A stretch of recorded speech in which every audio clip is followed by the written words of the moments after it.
This is your source for genre news, album reviews, and commentary on all things heavy. The Metal Pod.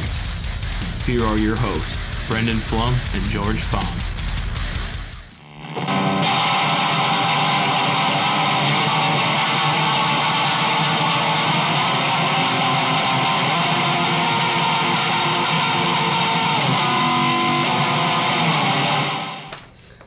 Love one another, it has been said, is the supreme law. But what power has made it so? Upon what rational... I was going to do this whole thing. This is too much. I even have my microphone, so it's good. Oh, really? I was going to do this whole thing. It was way too much. Hello, and welcome to the... Hello, and welcome to episode 2 of the Metal Pod, the Halloween edition, titled Helloween. Helloween! Is that a copyright issue?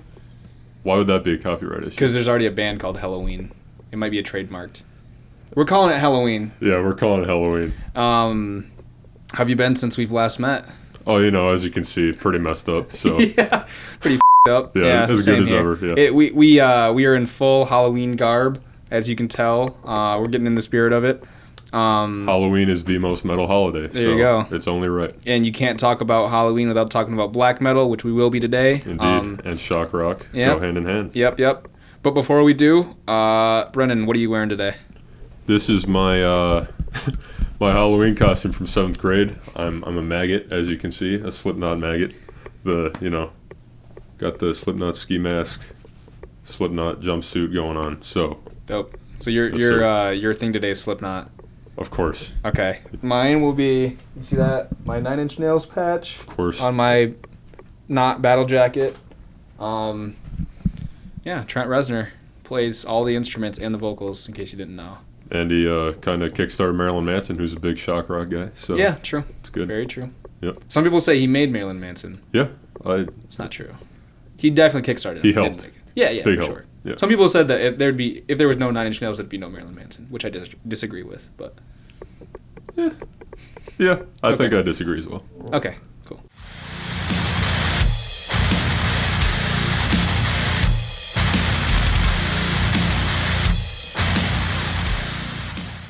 All right, so metal news. I don't know how I feel about this one, but Miley Cyrus announced that her next project is going to be a Metallica covers album. Just on a specific album or just hits?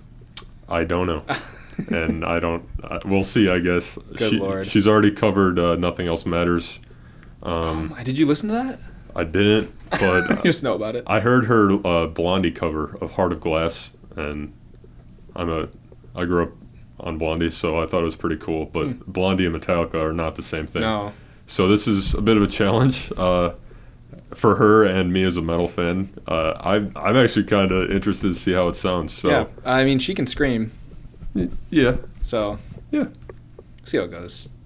We will see indeed. What else we got? So Code Orange announced a live stream event called Back Inside the Glass. Wow. With, who do we got here? Jesus Piece, Machine Girl, and Year of the Knife. That was a rescheduled concert from, I think I told you about this last time. They were supposed to be at the Majestic in Detroit in April, but because of COVID, obviously, they had to cancel that. Right. So I guess this is the makeup, and it sounds pretty sweet. They're going to be playing in literally a glass box. Whoa. And all the promo stuff, they're playing with a lot of paint and stuff, so maybe they're going to splatter the glass with paint while they play. Don't really know, but that's going to be on Halloween night, so pretty awesome. And got to admit, I'm not a huge fan of the whole live streaming concerts because it's not the same. But the only one that I did watch was Code Orange right when the pandemic hit. Oh. Their new album, Underneath, came out literally the weekend that they canceled school for us. So they did a live stream concert, and got to admit, it was absolutely amazing. Oh, cool. So how was the audio quality? Was it good? It was really good. Oh, okay, cool. Like I said, it was like an album release party. They played in an empty venue, obviously, in their hometown of Pittsburgh, and honestly just tore it up. So it was pretty cool to see. So if you're going to watch any live stream band, I'd recommend Code Orange, just because I don't know how the other ones are, and they've proven to be really good. So Yeah, I haven't been attending any live stream concerts as well. But if you're a big fan, I mean, I imagine that's probably really cool that they're doing that. I mean, is it free? I don't know. Okay. The first one was. I don't know about this one. Some of them are free, some of them aren't. I mean, it's a free concert, I guess. Yeah, if it is, hopefully. And I mean, that's another thing. A lot of bands are charging, which I understand. But if I'm gonna have to pay to watch something on my computer, I could just go to YouTube and watch past concerts. So I mean, support the bands you like for sure. Yep. Don't get me wrong. Yeah, for sure. Yeah. What else we got? Ozzy rescheduled his farewell No More tours to 2022. So good for him. Yeah. He's trying to get clear of the pandemic when he goes. Yeah, honestly, because I mean, 2022. That's a long time for Ozzy, man. Like he can't die. He can. I mean, he's already immortal, so I mean, it's fine. Right. But dude, literally, like, I'm pretty sure like scientists actually like clarified him as a mutant because of all the drugs and alcohol he's put in his body over the years. Like, I've heard the same. We have no corroborating evidence, but it's fun to talk about. Yeah, I mean, it's awesome. Like, there's no way he should be alive right now. No. And he has Parkinson's too, which sucks. Right. But if it happens, like that's metal as hell. Yeah. So that's awesome. And I can't imagine by 2022 that concerts won't be pretty much back to normal. If at least not like 90%. So hopefully, and I mean, the initial report was that concerts wouldn't be back until fall of 2021 at the earliest. Yeah. So we're hoping for that pretty hard, obviously. But, what else? Speaking of 2021, Meshuggah is supposed to have their new album out by the end of 2021, late 2021. Very excited for that. Yeah. The Violent Sleeper Reason was the last one. It was a live album, too. Not live. It was performed live. Like, in the studio, yeah. Yeah. That's honestly the best way to do it. Yeah, in it was my cool. opinion. Yeah. It sounded tight, too. Yeah. So it's like you couldn't even, if I wasn't told, I wouldn't be able to tell. So. Yeah, and it was a great album, obviously, so looking forward to the follow-up. Another new album, Ghost, is supposed to have their new one out this winter. Hopefully they follow through on that, because, I mean, could use some new Ghost right now. Could always use some new Ghost. Shout out to my first concert. Hell ever. Yeah. There you go. It's a great first concert. Yeah. Yeah, I think, who's the guy they're on now? They've moved on from Cardinal Copia, who was... Papa Emeritus? Is that who they're on? Yeah, so there's been like three Papas, and now they're on the fourth, I think. They did 3... Is it the same singer? Or is it... Yeah, it's the same guy. But he just doesn't do character. Correct, for each album cycle. Right. And apparently he plays all the instruments on the albums too.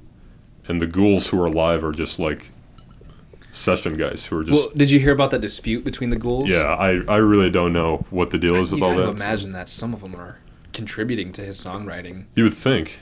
And I mean, Ghost has a very distinct... It sounds like the same band each album. Yeah. Like, there's always something different to each album, but like you can tell it's the same... But I mean, it's the same guy, so it could just be him.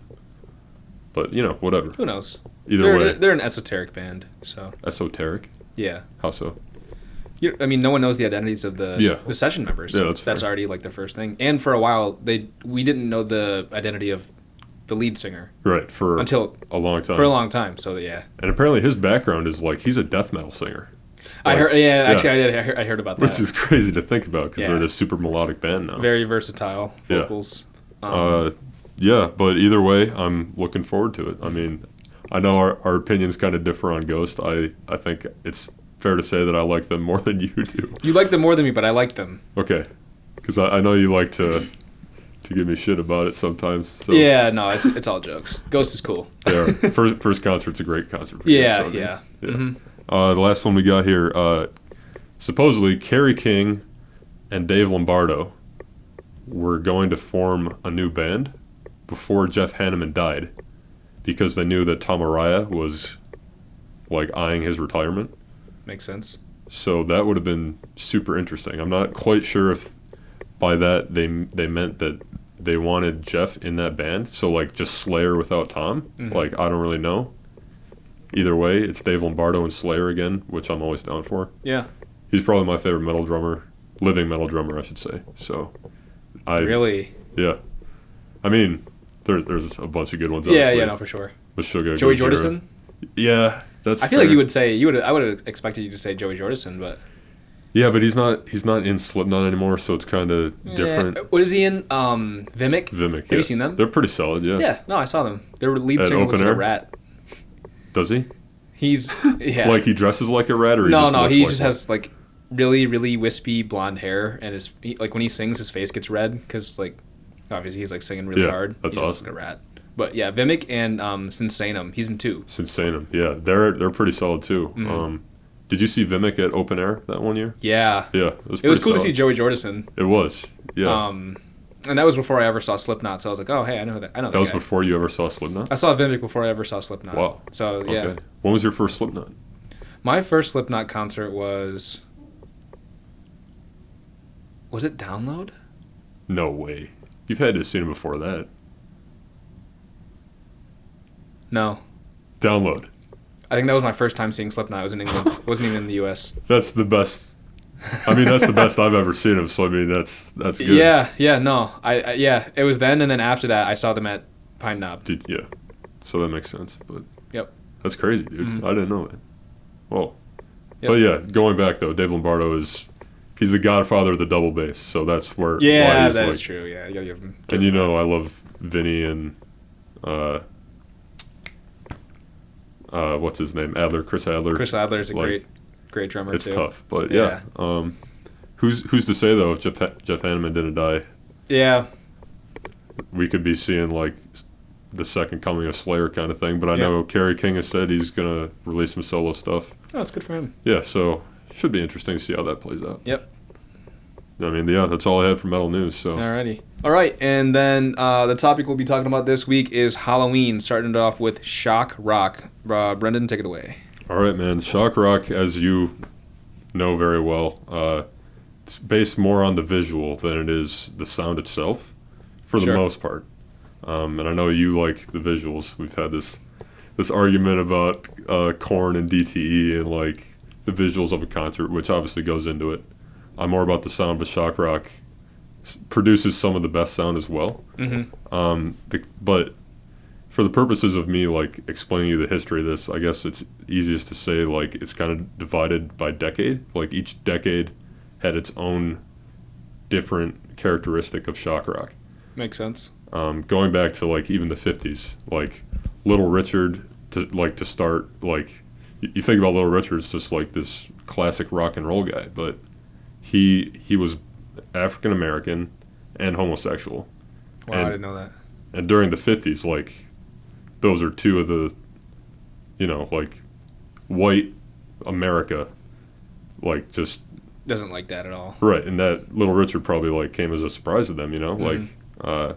So yeah, there was him, Screamin' Jay Hawkins, another African American guy. He was like, in my opinion, like the first like true guy who's like trying to scare people. Mm. He does that song I Put a Spell on You. If you know that, I don't think I've heard that. you'd probably know when you hear it. But Yeah, it sounds familiar. yeah, he's this black guy who puts on like literally like these crazy like voodoo costumes. Like he's like a witch doctor or Is it something. the 50s still? 50s or 60s, I'm not quite sure. It was It was way back then. But yeah, like he was like the first guy to kind of bring in the horror aspect to music. Mm. So that's pretty sweet. You got to like credit the pioneers like that. And then also staying back in that time period, Arthur Brown.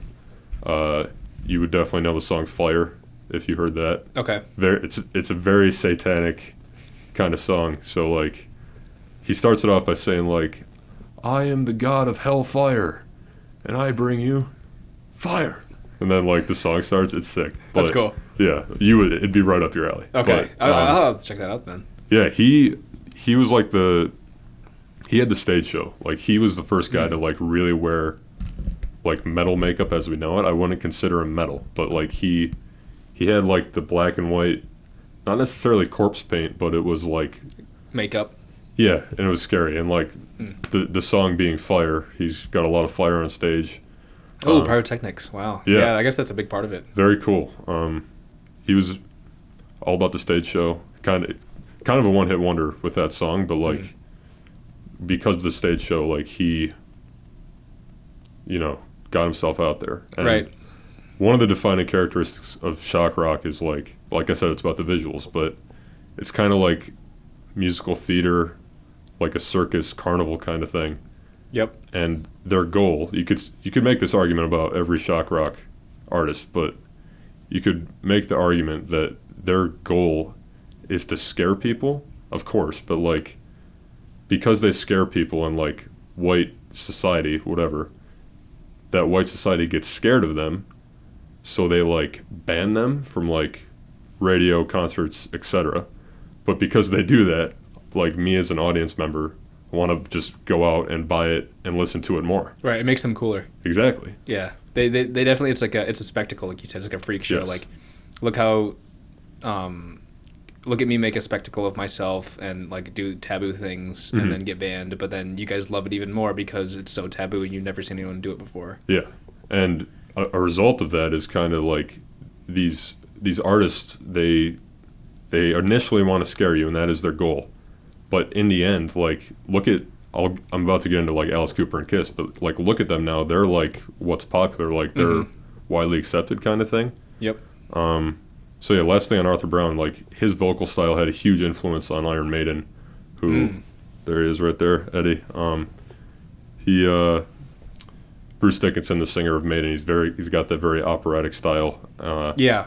And Iron Maiden, they've also got that shock kind of value. Like all their album covers have Eddie right here on the cover. Like they want to scare you kind of thing. So it's just cool I just want to recognize Arthur Brown because like he had that influence on all these preceding artists, you know? Yep. So it's pretty cool. But speaking of Alice Cooper and Kiss, they were like the 70s era, obviously. So right after that, or the decade after. Yeah, like Arthur Brown pretty much led into Alice Cooper has also been known to say that Arthur Brown was a huge influence on him. Really? Oh, cool. Yeah.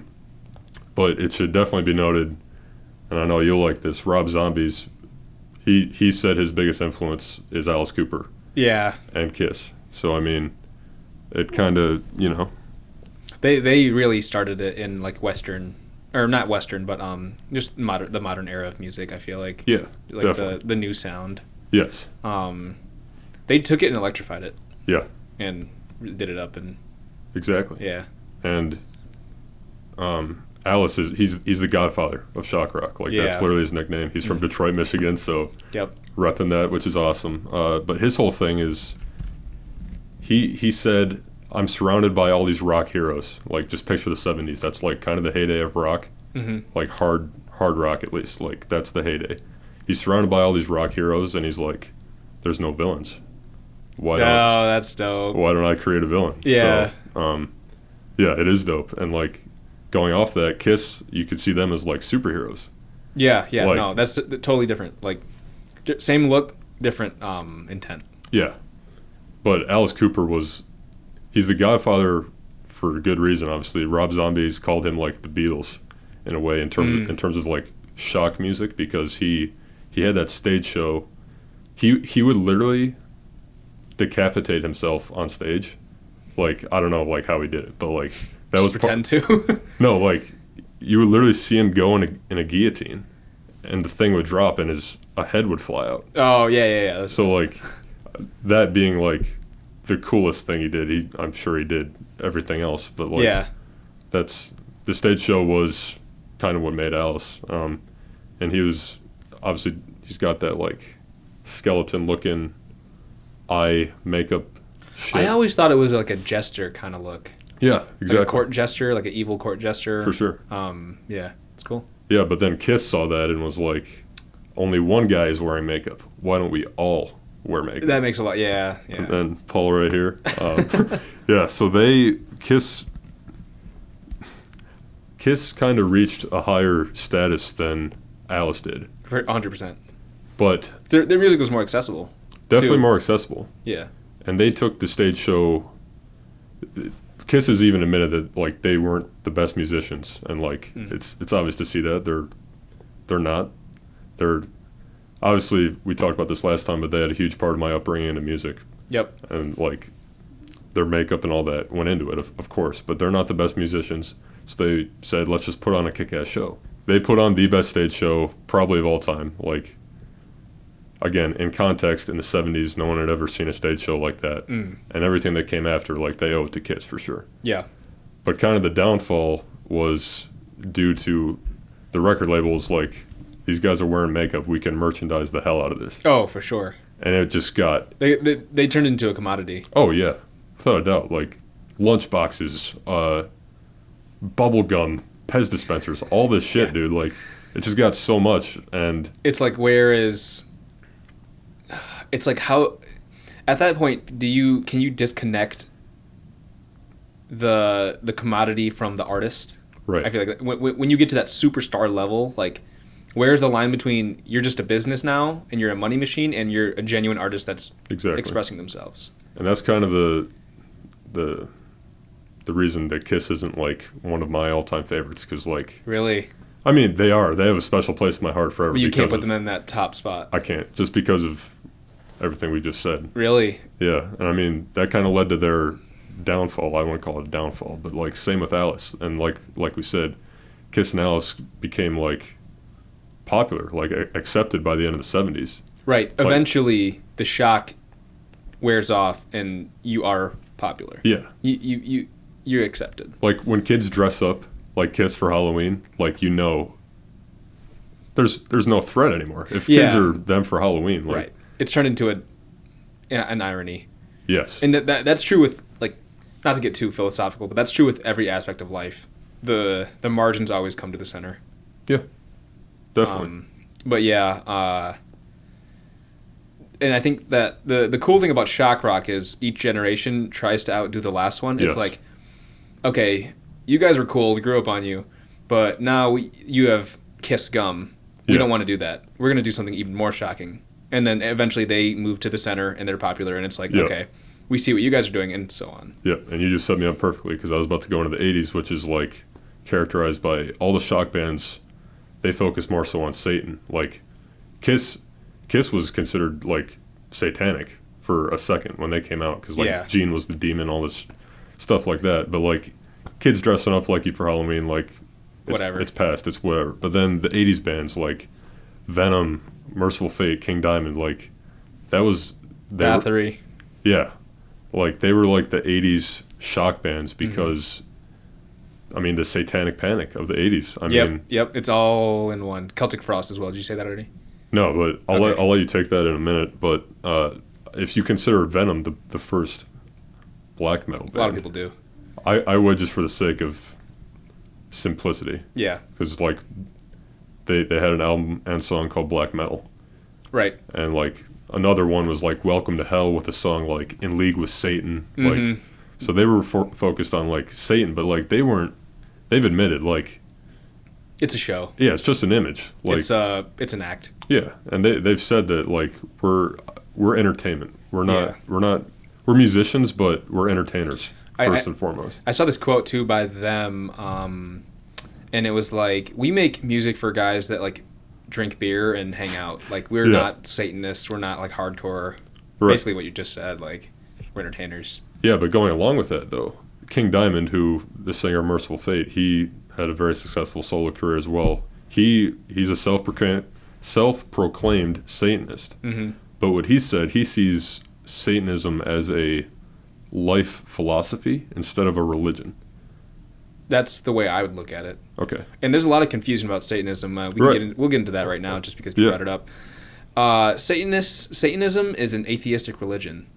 And that is the biggest misconception that people have when they hear that word. So Satanists don't believe in the existence of the devil or God. They're atheists. Mm-hmm. But they just use the iconography as a part of their religion, which it is. Mm-hmm. King Diamond said it was a philosophy of life. Yep. Same deal. Just to clear that little. Yeah, for sure.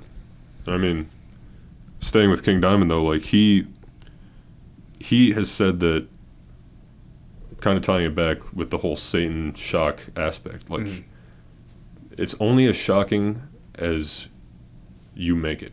Yep. It's up to the listener of how scary the music is to them. Yeah. Because they can put their own, like, what scares me? I'll hear that in the music. And Marilyn Manson has said the same thing and put in a song too. Exactly. Shock is all in your head. Exactly. And that's what I'm gonna close with a Manson lyric in a bit, but okay. Kind of gonna give you like a little booster for black metal, but Got you. All the satanic shit that was happening in the 80s, like, people took notice. Like, Ronald Reagan and Al Gore, their wives, literally started... Do you know what the PMRC is? The Parents Music Resource Center? Like the Filthy 15. The Filthy 15. They are responsible for the parental advisory label. Oh. Yeah. That's funny. Now it's cool to have that on your Exactly, on your album. dude. Like... It's all about the shock. Exactly. And, like, Nancy Reagan and Tipper Gore saw all this metal going on and was like, oh, we need to do something about that. Are they still alive? Uh, Nancy Reagan, is she dead? I don't know, but I think Tipper Gore is still alive. Imagine what they think about seeing what they see today. Yeah. Like, they probably would have a heart attack. Yeah. But, dude, like, what they did backfired. Because putting that label on a CD makes me want to buy it more. Right. And it makes young kids want to buy it, too. They're like, oh, my parents tell me I can't have this. Well, now I want it more, obviously. Exactly. And, I mean, Merciful Fate, Venom, who else was on that Filthy 15 list? There's a bunch. Oh, they made a blacklist? Literally, like, wow. Yeah. It was 15 songs that I think the categories were violence. Motley Crue was on there for violence. Love it. Yeah. Sex. Judas Priest was on there. Wasp, another shock band. A hair band, but, like, they were Shocking. a good hair band because they had that aspect to them. So, yeah. The Occult. Oh, yeah. Which is that's a buzzword. Yeah. Like Venom and Merciful Fate, they were on there for that. So, if they're like the first wave of black metal, which they are, I'll let you take it from here in terms of black metal. So okay, so moving on to the second part of our topical subject today, black metal, the most Helloween band, the most satanic band. And speaking of Satan, I have my satanic Bible here. Okay. Maybe I'll read you a verse before bedtime today. Put you to bed. Oh, yeah, that's going to help you. Yeah. Anyhow, yeah, so, like you said, first wave of black metal, Venom, Bathory, Celtic Frost, Hellhammer, all those guys. They started the trend, and then where you get into the fun stuff is the second wave of black metal, and that's in the 90s. Probably the height of shock rock. Yeah. It's not even rock anymore. It's gotten so heavy that it's a different genre now. And I'll say now, just for the purposes of shock rock, I feel like all black metal is shock rock.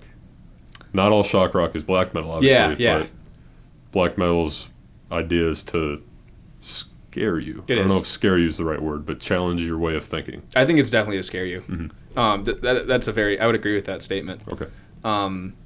Yeah, second wave, you got Mayhem, Burzum, Dark Throne, Emperor, Gorgoroth. Good stuff. And they all invented a new genre of music, and they all lived in the same country. Right. So Norway invented black metal. Yes. And I know we both watched Lords of Chaos, which is a documentary about... it's not a documentary, but it's like... It's like a biopic. As real as it could be. It's a biopic of black metal, essentially. Yeah. It's a biopic of black metal, and it's talking about all these bands, because when black metal was started, the frontmen and like the pioneering artists of all these bands all hung out together. Right. Actually, what city was it? I don't remember.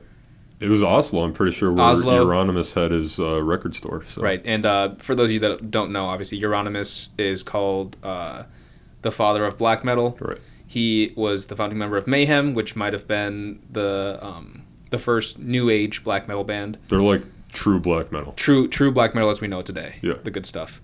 And yeah, so we'll talk about Lords of Chaos. If you guys haven't watched it, you definitely should. It's on Hulu. Yes. It's very enlightening. Very, very graphic too. So if you don't like graphic things, definitely we'll put a warning up here. But yeah, so the spirit of black metal, why it came to be.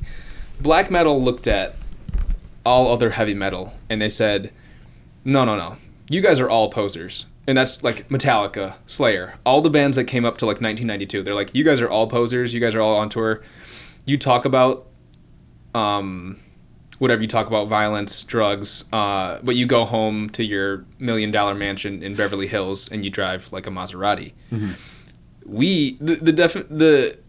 To sum up, the sentiment of black metal would be, we really do it. Yes. And they did do it. Black metal's lyrics and subject matter is all about death, killing, Satan. And yeah, the lead singer of Mayhem, Euronymous' band, was committed suicide. He cut both of his wrists and his throat, and then shot himself with a shotgun. That was Dead. Yes, his name, his stage name was Dead. Right. And Euronymous found him in his bedroom, dressed up his corpse and the gun that he used to shoot himself, took a picture of it, and used it as an album cover. Yeah. And that basically encapsulates what the sentiment of the new wave of black metal is all about. Yes. And actually, they believe, or I read somewhere that doctors believe that he had Cotard syndrome, Dead, which it's where a person believes that they're deceased, or that, that's obviously a paradox, because how can you be deceased but you're still alive?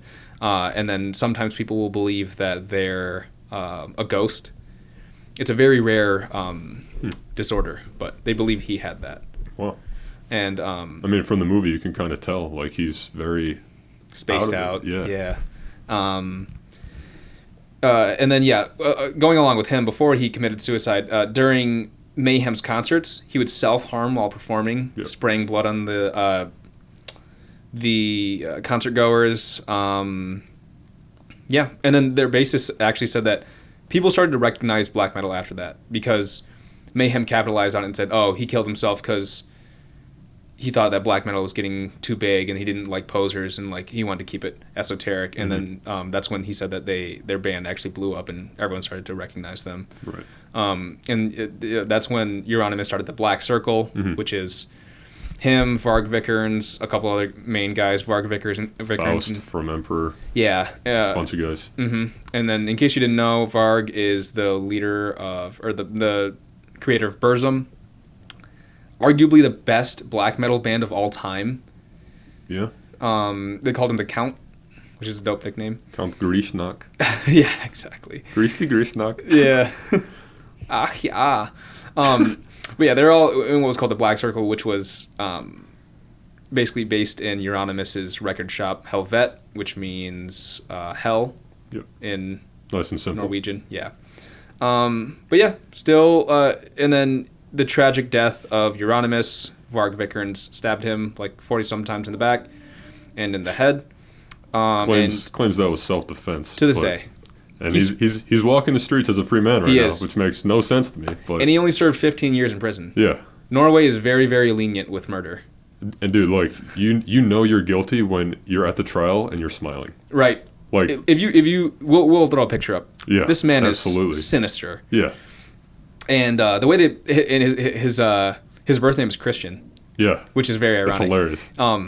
But yeah, rounding it out, all these guys when they made black metal, they were all about obviously shock rock, but and they took Satan to the next level. Like, how can we really permeate the consciousness of society and let them know that Satan is actually here, deified. He's a real person, which isn't what Satanism is about. We talked about that. Right. That's not what Satanism is. But they're like, okay, how can we really show that Satan is alive and that we channel him? And that's when arson began in 1992. Right. Between 1992 and 1996, 50 churches were burned by the Black Circle. 50. And before that, it was only one church a year would be burned on accident in Norway. Between 1992 and 96, 50 burned. Jesus. No pun intended. Yeah. And these guys would just, go out, burn churches, take pictures of them, album cover. Yeah, literally. Uh-huh.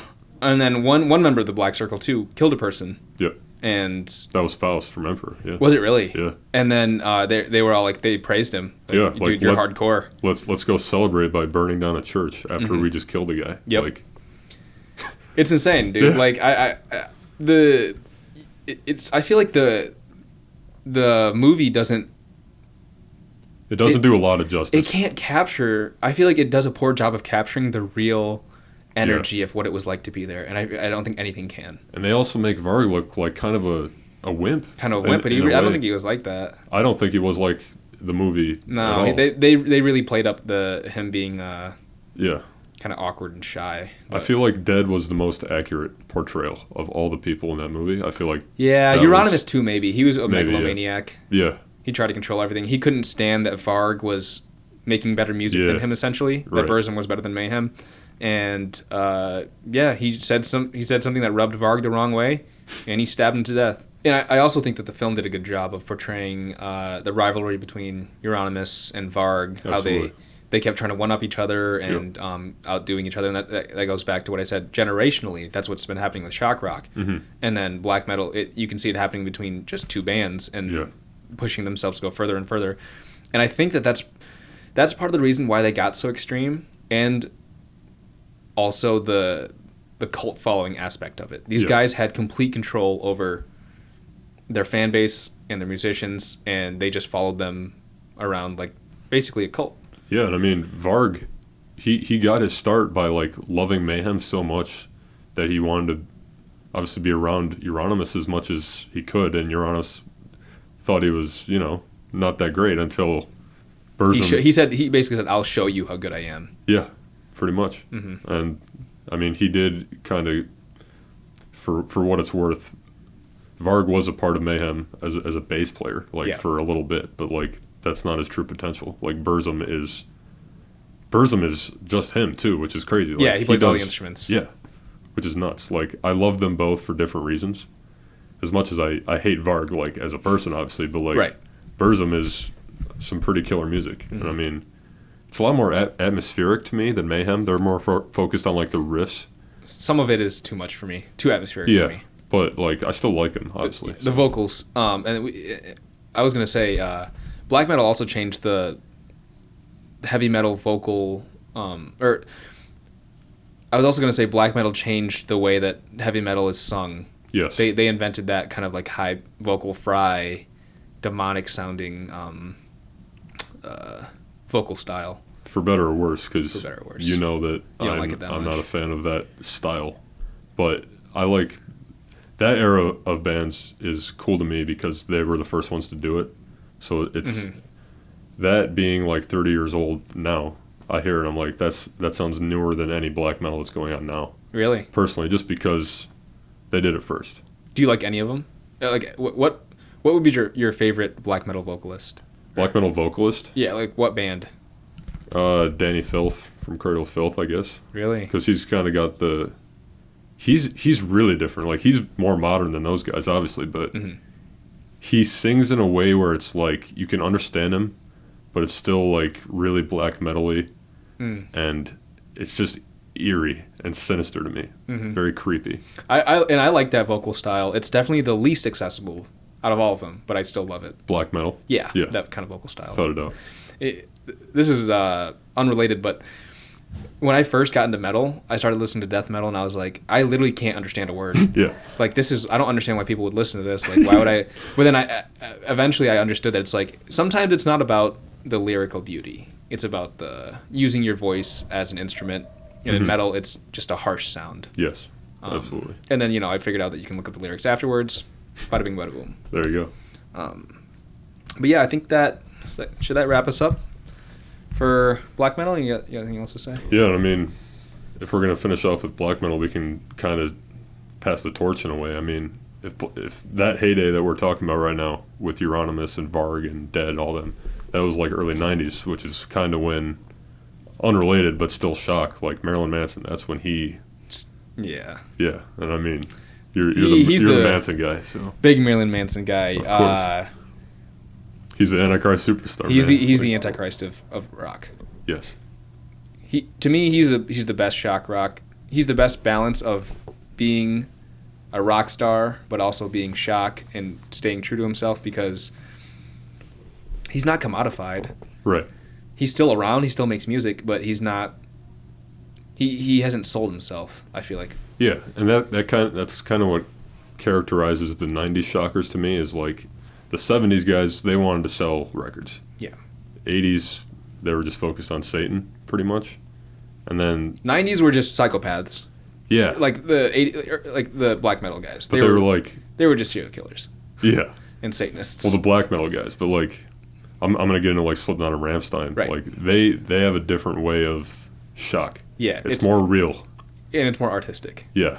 And they're like a lot smarter about it. I mean, Manson, Alice Cooper even said like he's the Alice Cooper of that generation. Like that Agreed. generation needs that guy to be like the Antichrist superstar. I mean, Sometimes I forget how big Marilyn Manson was in the 90s. He was a huge. Oh, yeah. He was huge in Japan too. He has a following in Japan. yeah, Shout out to all our Japanese fans. If you're listening to the pod right now, absolutely. arigato. Does that mean thank you or hi? I think it means thank you. Okay, but yeah, to get back on to Marilyn Manson, but how you were saying about the stage, Yeah, the show that Alice Cooper would put on really went into it. In Marilyn Manson's autobiography, he talks about how he'd fill piñatas with like guts, like pig guts and blood, Oh, and yeah. he'd throw it out into the crowd and be like, "Hey, don't break that piñata." And then they'd all break it open and it'd open up. And then it just like gross, disgusting stuff like that. Yeah. And, you know, that's what put him on the map. absolutely. Stuff like that. And like tearing up a Bible and lighting it on fire on stage. Wiping his ass with it. Yeah. Wiping his ass with an American flag. Yeah. Just desecration. Pretty much performing naked, like with those stockings and stuff. Like, Cutting himself with a bottle. Did you see that? yeah, that too. I mean, Self-harm is not good. no, it's not. But I mean, he's These trying guys to. did it, though. He's trying to. That's the thing, though. He has said that his biggest goal is to have kids think, Yes. not like sure if I shock you in the process, sure, but like if I can have you think in a different way, if I can challenge like the boundaries of societal norms or whatever. Yep. And self-expression. It's a big thing for Yeah, him, too. exactly. And I mean, it came with a price, obviously, because I mean, Columbine got blamed. On him. They blamed him for Columbine. Mm-hmm. Like, that's so messed up. Scapegoat, man. He is a scapegoat for. And scapegoat might be the word for America. But he had one of the most intelligent quotes out of that documentary, Bowling for Columbine. Absolutely. And what's the documentarian's name? Michael Moore. Michael Moore from asked, Michigan, also. Yeah. Michael Moore asked him, what would you have said to these kids that shot up Columbine? And Marilyn Manson said, I wouldn't have said anything. I would have listened, Right. which is what no one did. Exactly. So yeah, obviously he's an intelligent person. But yeah, also I was gonna go back to the shock aspect. His look is like the coolest look. I feel It like is. he took the makeup, the like white pale look, the corpse paint kind of look, and he made it really. I like the way he looks. Absolutely. Yeah. But someone else who looks pretty sweet, obviously, is Slipknot. So I mean, I hate you. That's what you were setting up. it was Okay, what I talk said. about how Slipknot is shock then. How is Slipknot shock? They're not. What do you mean they're not? They have masks. Slipknot's not shock rock? Okay, Slipknot is a band that took masks and made them great again. They're a shock band for sure. I think part of it is Corey Taylor is just like the most intense vocalist, For sure.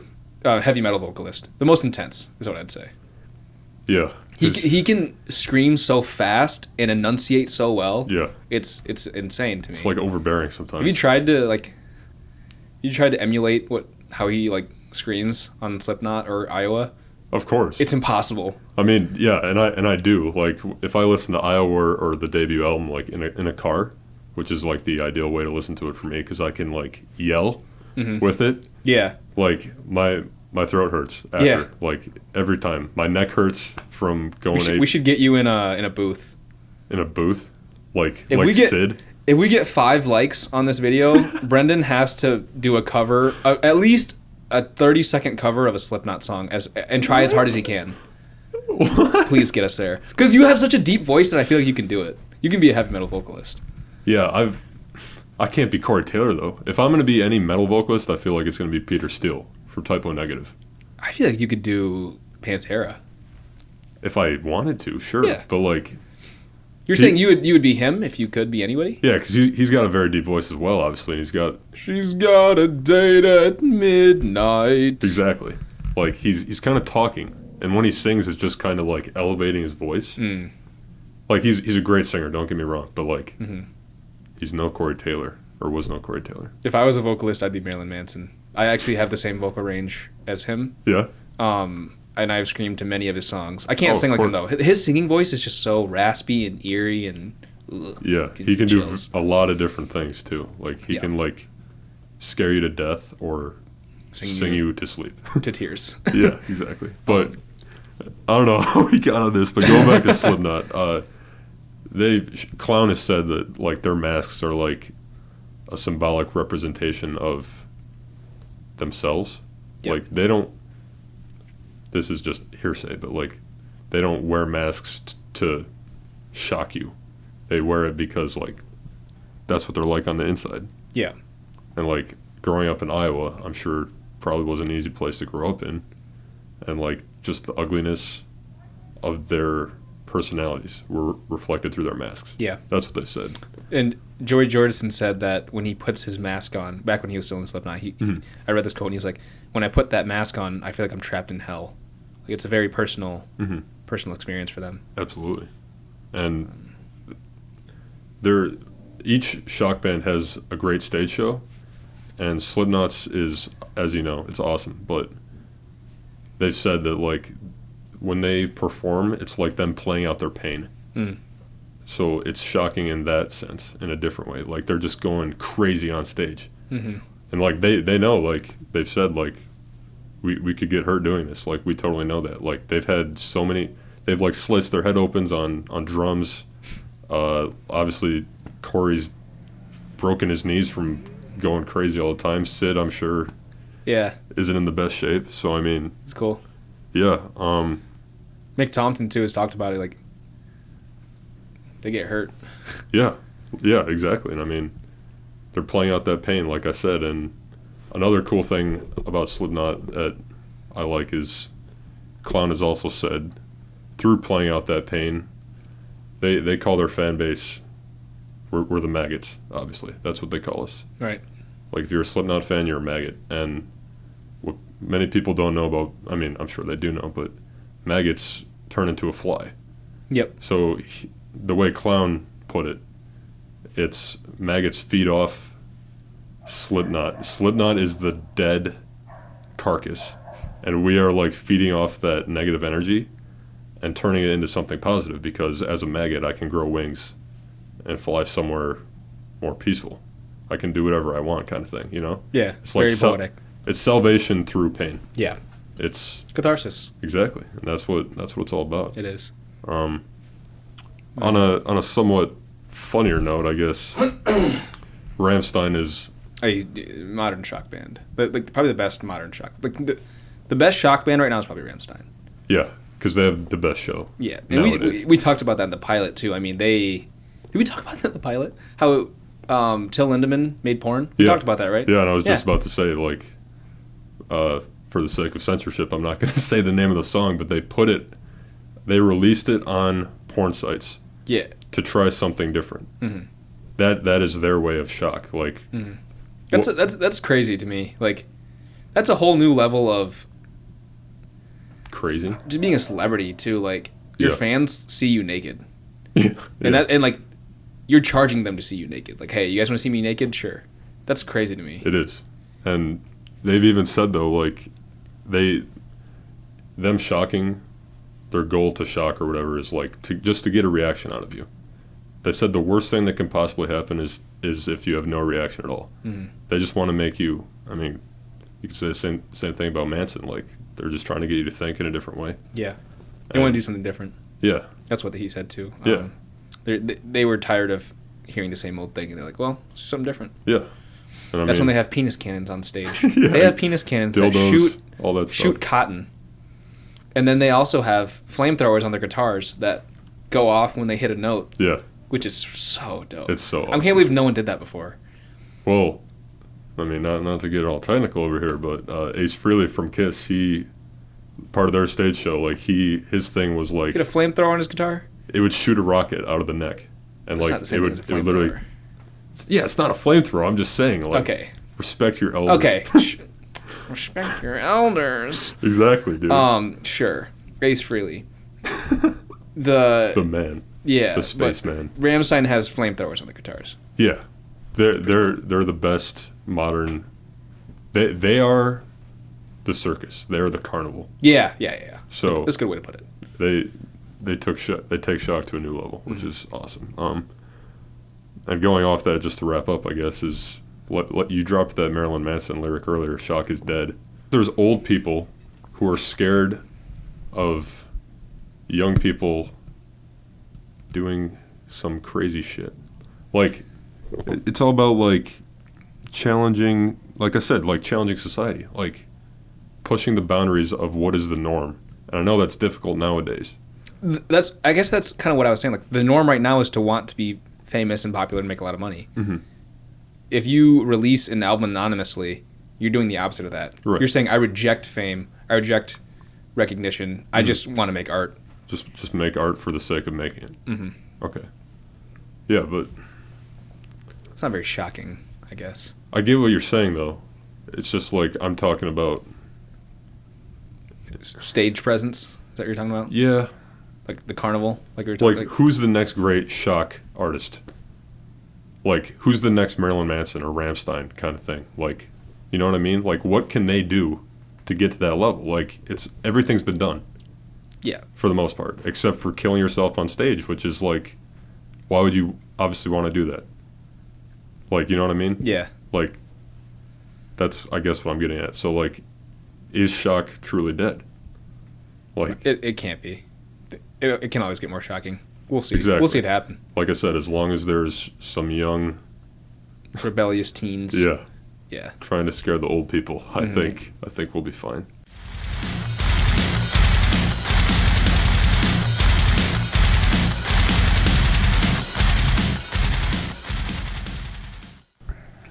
Okay, top 5 Halloween bands. In no particular order: Emperor, Dark Space, Elysian Blaze, Waldflüster, and Shining. They're all black metal bands.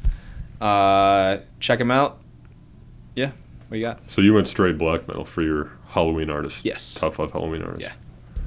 That's good, because I did none on mine. But I will say, all right, who is, say it again. Emperor.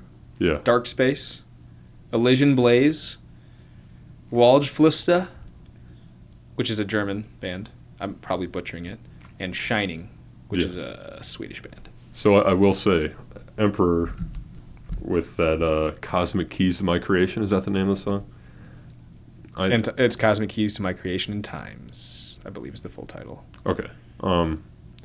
You've been trying to get me on Emperor for a bit now. I have. I love the music. It's just hate the it's vocals. all the vocals that I mean. What about it specifically bothers you? Just because you can't understand what they're saying, is that it? Or is it just you don't like it in itself? I love the prime example for like this style of vocal to me is like Death, because he's got a very harsh, aggressive. Do you like them? I love Death because I can hear what he's saying though at the same time. Like, he's telling a story. If I can't understand. I mean, think about half the bands you listen to, you can't understand what they're saying. At least 20% of the time, you don't catch everything. Not everything. Think about Slipknot. You don't catch what Corey Taylor's saying. Like, most of the time. 80% of it. But Emperor, I can't understand a word. And that sounds... Yeah, but you, like I said, it's not about the lyrical beauty. It's about the voice as an instrument. But yeah, I get what you're saying. I like it in itself. Genius is your best friend in this situation. Sometimes I'll look up the lyrics and I'll follow along, and I can hear it once I see it. Yeah. But yeah. So Elysian Blaze.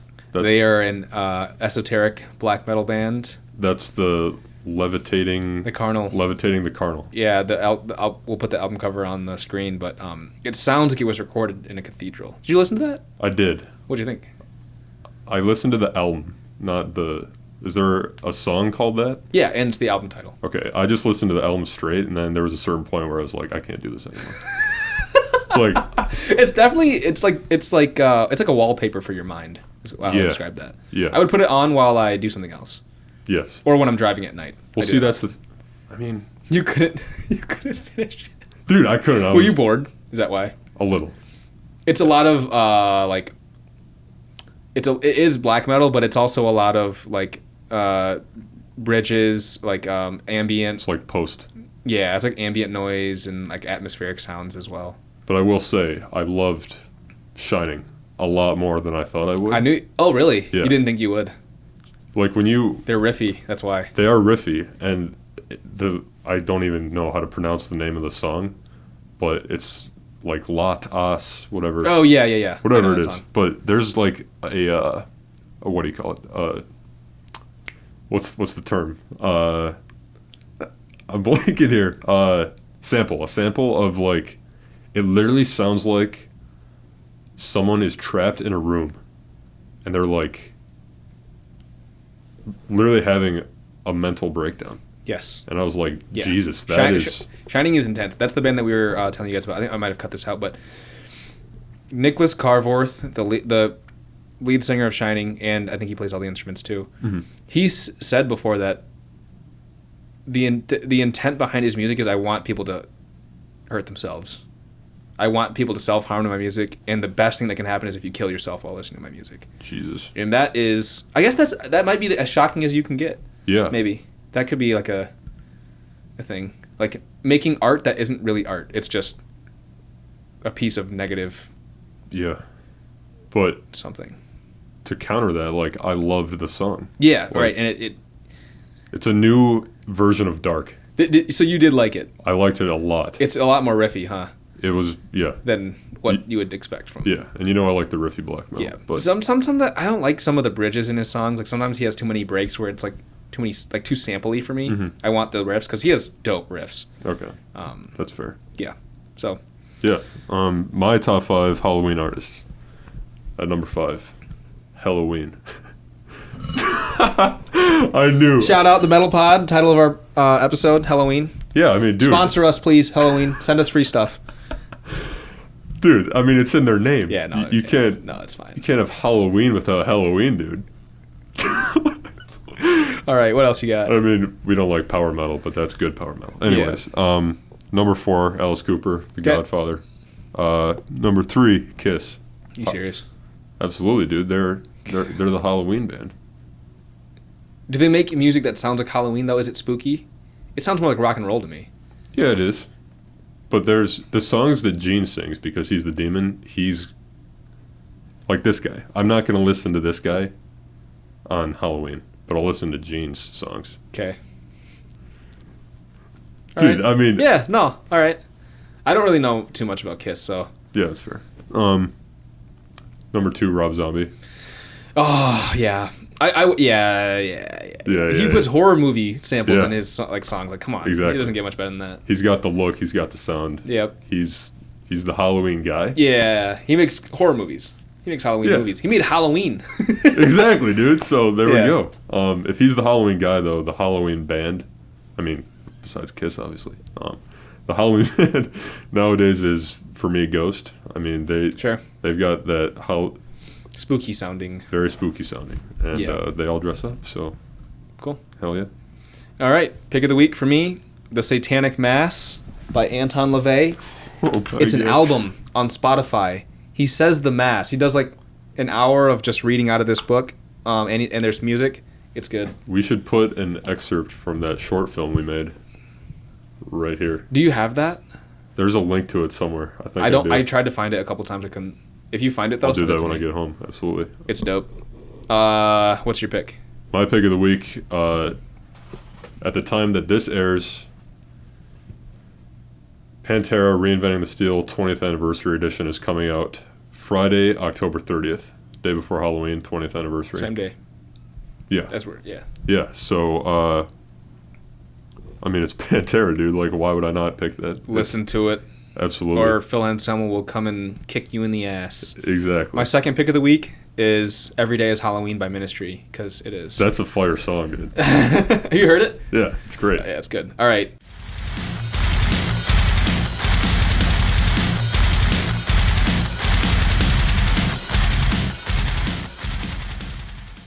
Go first with trivia.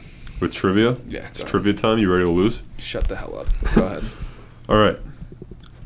How many Marilyn Manson albums did Trent Reznor produce, and what are they? Albums? Yeah.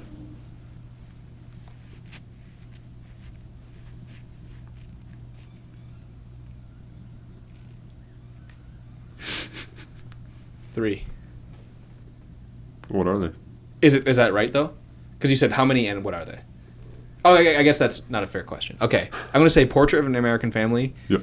Antichrist Superstar. Yep. Hollywood. No, but I will say one of them is technically an EP. So that's why I asked you albums. No, so yeah, that doesn't I know. count. Was it Smells Like Children? Yeah, okay, so... So I see it. Yeah, no, that was a technicality. It was. No, you got it. I'm giving it to you for sure. Okay. You know your stuff. Good. Well, so what were the albums? No, that was it. You said them all. Not Hollywood. Portrait of American Family, Smells Like Children, Antichrist. Okay, that was I was wondering if I got Hollywood. Yeah.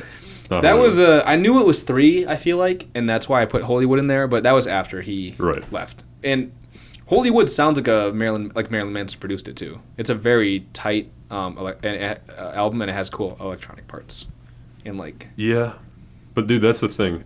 Going back to Columbine just for a sec, I feel like there's pre-Columbine Marilyn Manson and there's post-Columbine Marilyn Manson. Because, I love Portrait and I love Antichrist because they're it's Trent Reznor, of course. It's got a harder edge to it than Mechanical Animals is obviously... Mechanical Animals, Hollywood, and Golden Age of Grotesque all have their... I like them, but they're not as... You said you like the Screaming Marilyn Manson. I do. Those albums I just said are not the Screaming Marilyn Manson. Hollywood Marilyn Manson screams, though. Yeah. And he sings. Mechanical Animals, definitely not, but... Golden Age of Grotesque, that's because of Tim Skold. I told you the came out. Tim Skold was Marilyn Manson's bassist, and he produced their records. Mm-hmm. He's a Swedish guy, I think. He's foreign. Sounds like it, yeah. He has a solo band called Skold. They're cool. But yeah, that new sound is mostly because of him. Okay. Yeah. I mean, that kind of ties in. And then after that, he just stopped screaming and sang. Exactly. Which we talked about last episode with Pale Emperor, etc. Yeah, so. yeah. Okay. My trivia was way too basic, so I'm gonna think of a new one. No. You've been having multi-parters. Multiple steps. If I was to just ask you what albums did Trent Reznor produce of Marilyn Manson, it would still be the same amount because you'd have to name them all. Yeah, but it's different because... All right, whatever. Okay. You'd have to name them regardless. Who officially coined the term black metal? Who? Yeah. Who officially... What band? Venom. Yeah, see, that was way too easy. Yeah. Off. I'll get you next time.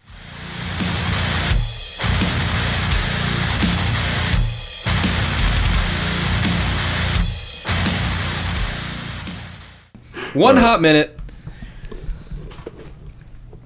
Put a minute on the clock. Elitism and metal. Me and Brendan are not the biggest black metal fans. Definitely not my favorite genre of metal. Mm-hmm. So all you elitists out there, don't rip our heads off, all right? We're just two guys in college that like heavy metal, okay? Yeah. Elitism in metal is asinine. It makes no sense.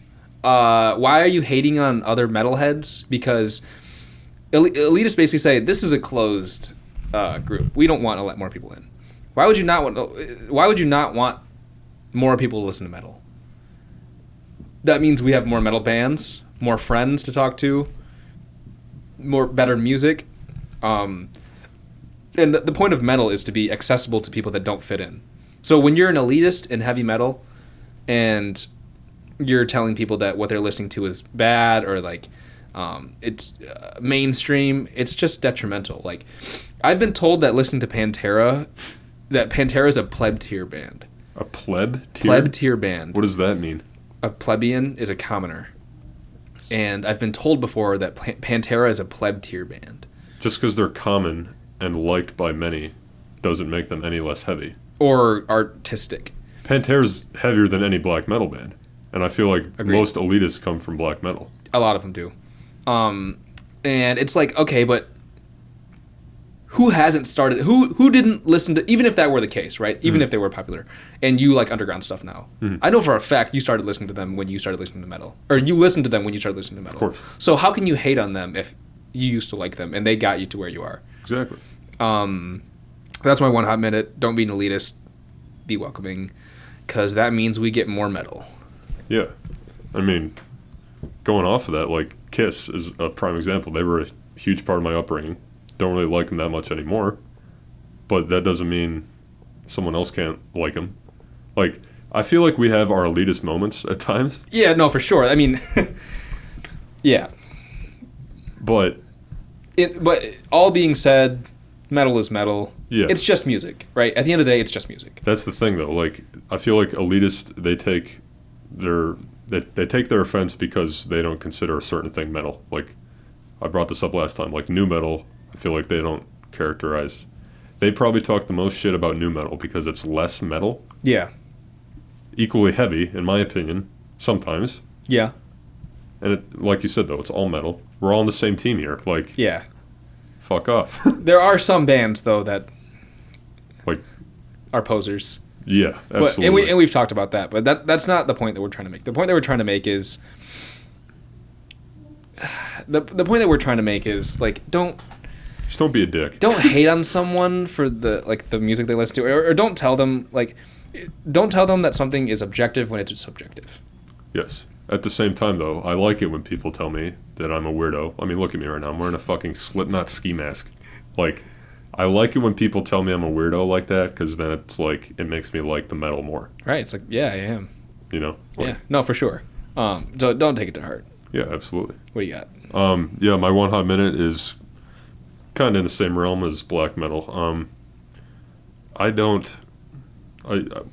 We should definitely put a disclaimer of some kind. Like, we don't condone any of the things that we have talked about, like, on the show. Oh, Like- no. Like, church burnings, No. bad. Self-harm. Self-harm, terrible. Mental health. Get some help. Yeah, etc. And I mean, Elitism. Could do without it. yeah. But all these things tie into the ethos of black metal. Or It not does. black metal, just heavy metal in general. So I feel like black metal was, pun intended, black metal was a necessary evil. It was the logical progression of heavy metal. Yeah, because they took it to a point it had never been before. Can't really go much further. No.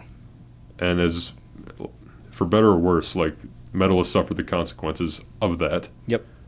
But it elevated metal into the stratosphere of, Yeah. like, How- mainstream media attention, blah, blah, blah. Taboo. Yeah. Like, just not just media attention, just like the taboo of society, like the edge of it. Like, Exactly. How fucked up can we get? So, yeah, like, I like some black metal, of course. I don't necessarily like the things they stand for, but still a necessary part of the metal history book. Like, Yes. you gotta acknowledge It's an ugly it. part of it, but it is a part of it. Yeah. So, I mean, yeah, like I said, I don't condone any of the bad things that they do, but it was necessary for the progression of metal. So, Yep.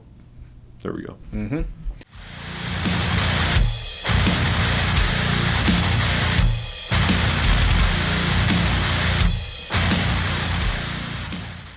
Song rec, The Devil is Calling by Gorgoroth. I've been listening to this for a week straight.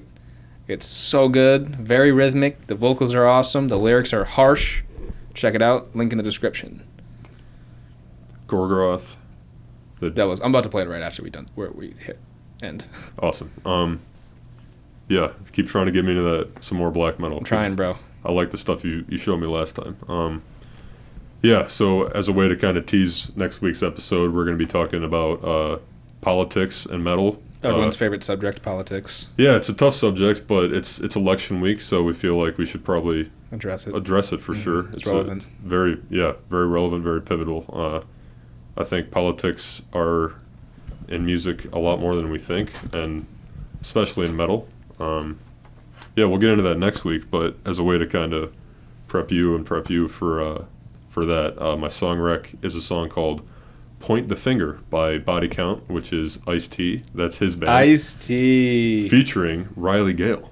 Wow. Yeah, it's Callback. That, folks, is what we in the industry say is called a callback.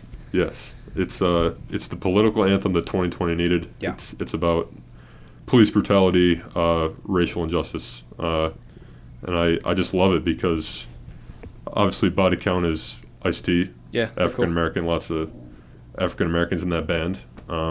Which is uncommon in metal, so it's cool to see that. Yeah, it's uncommon, but very much welcomed because I like the diversity more so. And the cool thing is Riley Gale is this southern white guy who's singing with Ice-T. Yeah, and it's a hard-hitting, much-needed. Do you ever wonder if Coco listens to Body Count? Ice-T's wife. You know who I'm talking about? Yeah, Coco. Yeah. Yeah. Yeah, I'm sure she does, but she probably hates it. Have you seen the music video for Body Count's cover of Institutionalized? Yeah, great. And Coco's in it? Awesome. Yeah. Oh, it's so good. So fantastic. Check that out. Link in the description as well. Absolutely. Oh, it's so good. Yeah, so we're going to get into some politics. We will.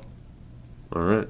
Peace out. Have a happy and safe Halloween. Eat some candy. Listen to some metal. Watch horror movies. All the good stuff. Yeah, tune into the Hours of Power on Impact 89 FM Thursdays from 10 p.m. to 2 a.m. Collabs coming soon with them. Absolutely. Yep. Oh, one more thing.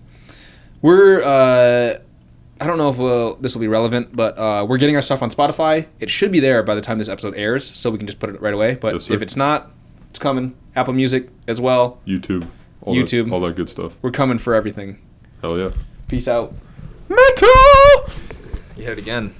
Always.